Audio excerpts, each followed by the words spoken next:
नमस्कार दोस्तों।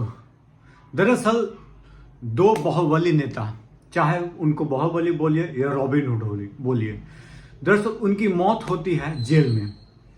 और जेल में सिंधिक मौत कही जा सकती है। एक की मौत होती है कोविड-19 के दौरान और एक की मौत होती है 28 तारीख को रात को 8 बजे। दरअसल एक तरफ है सिवान के साहबुद्दीन साहब, या जो बोलिए, वहीं पे दूसरी तरफ मऊ का डॉन या मऊ के रॉबिन हुड, जो भी नाम दीजिएगा, मुख्तार अंसारी जी। दरअसल दोनों बड़े बड़े लेवल के नेता या आदमी, या रॉबिन हुड जो भी बोलिए, या बाहुबली बोलिए। एक तरफ बिहार में लालू यादव के दाएं हाथ कहे जा सकते हैं, वहीं पे क्या बोलते हैं, मुख्तार अंसारी जी का एक अलग ही पकड़ था। दोनों ने लंबा समय जेल में बिताया, नो डाउट। बहुत सारे केस भी हैं, एक पे 65 तो एक पे 30-40 केस होता है। हो सकता है कि उन लोग ने कुछ गलत काम किया हो, किसी पे हत्या का आरोप, किसी पे कुछ का आरोप था। लेकिन बात है सिर्फ सजा देने की या कुछ। एक बात बता रहे, अतीक अहमद का केस हुआ था जिसमें भाई इतना भारी सुरक्षा है, उसके बीच में 2 पत्रकार आदमी जाता है, गन निकालता है, मार देता है। ये बड़ा लापरवाही। चलिए अब हम बात करते हैं जेन मैनुअल में क्या हुआ मुख्तार अंसारी जी के साथ। दरअसल मुख्तार अंसारी जी के साथ क्या हुआ कि भाई उनको फूड पॉइजनिंग या नहीं होता, उल्टी वोमिटिंग हुए, उनको अस्पताल लेके गया। तो फिर आपने ऑडियो क्लिप वायरल हुआ, जो कि आप सुन भी लिए होंगे, जैसे उनके बेटे और उनके बीच में वार्तालाप हुई थी। वार्तालाप वो बहुत दुखी थे कि भाई रोज़ा रमजान हम नहीं रख पा रहे हैं, रोज़ा नहीं रख पा रहे हैं, वीकनेस हो गया, डिस हो गया, फूड पॉइजनिंग या बोला जाता है स्वीट पॉइजनिंग की शिकायत कही जा रही थी। और उस समय इनके भाई अफजल अंसारी जी का जो वायरल हो रहा है, क्या बोलते हैं,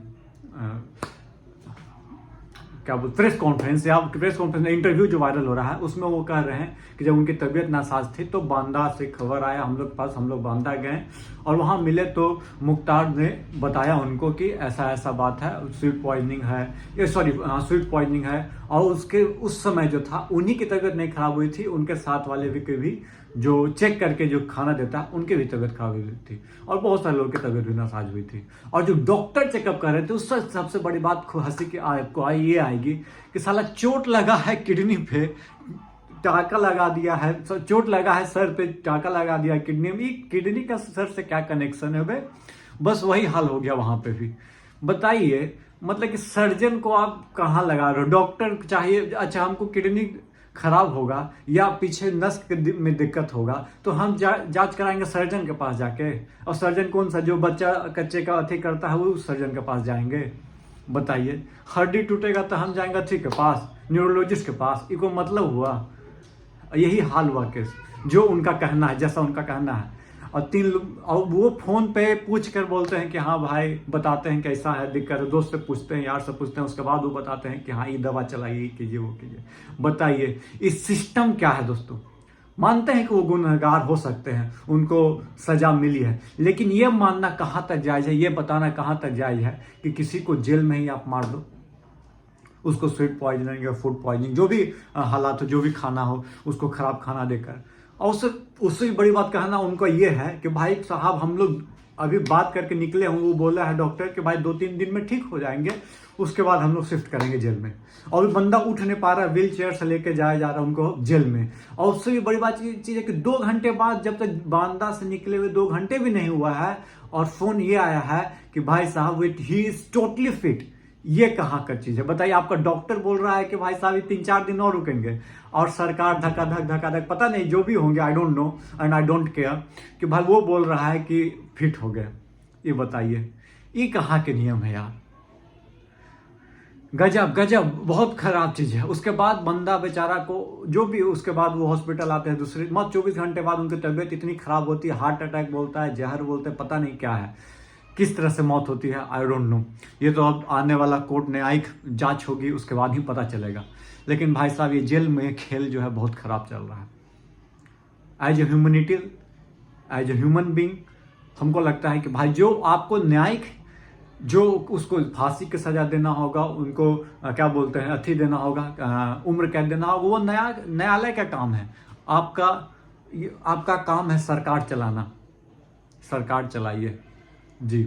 उसके बाद हम बात करते हैं, अब आते हैं दूसरे टॉपिक, मोहम्मद साहबुद्दीन पे, दरअसल साहुद्दीन जी के साथ भी ऐसा हुआ। कोविड-19 का दौर था और खतरनाक लेवल पे फैल रहा था कोविड, तो उनको दिल्ली के दीनदयाल उपाध्याय में उनको भर्ती कराया गया। चलिए सही है, बट वो बोल रहे थे कि भाई जो लेवल का उनको क्या बोलते हैं चेकअप होना चाहिए, जिस लेवल का उनका क्या बोलते हैं मोनेटाइजेशन होना चाहिए, जिस तरह से आइसोलेशन में उनको रखना चाहिए, जिस लेवल के डॉक्टर हो, जिस तरह से प्रिकॉशन उनके लिए होना चाहिए, वो उनको नहीं मिल रहा था। उन्होंने अपील भी दायर की थी, इस तरह से उनको डॉक्टर मिलना चाहिए।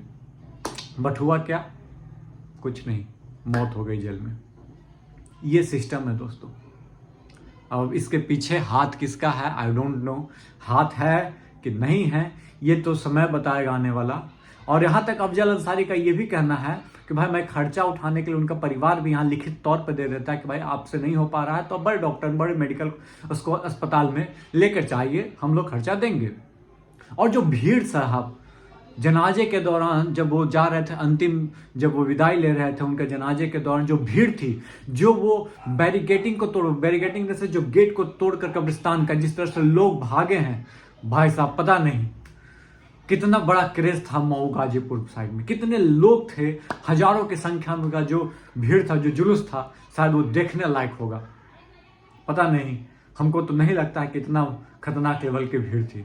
ठीक उसी तरह साहबुद्दीन साहब के समय तो पता नहीं कोविड के दौरान आया हुआ था कि नहीं इधर, लेकिन जब वो जेल से कुछ दिन के लिए बाहर आए थे तो जब काफिला निकला था साहब, गजब का पकड़ था साहब का सिवान में। खासकर जो सिवान से वीडियो देख रहे हैं उनको पता होगा कि साहब का, और लालू यादव के दाहिना हाथ बोले जाते थे। तो आज जो भी हालात हो, जो हालात ठीक नहीं है कह सकते हैं, ये स्थिति गंभीर है दोस्तों। ये एलिगेशन है, ये जिस तरह से परिवार बोल रहा है वो मेरे को आपके समक्ष आपको बात रखना जरूरी था। आप इस पे एनालिसिस कीजिए कि जहर दिया गया या हार्ट अटैक था या संयोजन है या प्रयोजन है। जो शब्द यूज करती हैं बड़े बड़े सरकारें, उनके लिए ये था कि संयोग था या प्रयोग था। ये आप कमेंट बॉक्स में कमेंट करके बताइएगा। तब तक के लिए धन्यवाद। जय हिंद, जय भारत दोस्तों।